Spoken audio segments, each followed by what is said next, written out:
ចរណៃកាមានទឹកដប់បងជាទេសចរបានជួបกันណងក៏ពិភព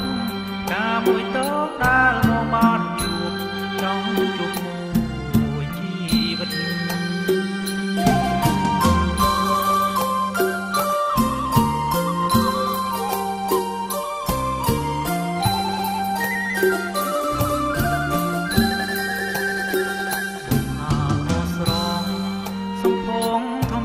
ពិតពិតបងសរសើរអស់ពីដួងចិត្តគ្មានគំនិត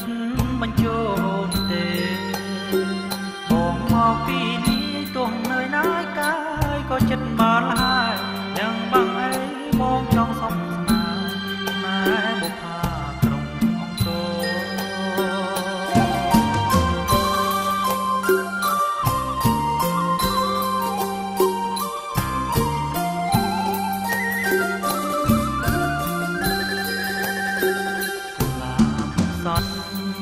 ចិត្តរៀមរំធនក្រៃណា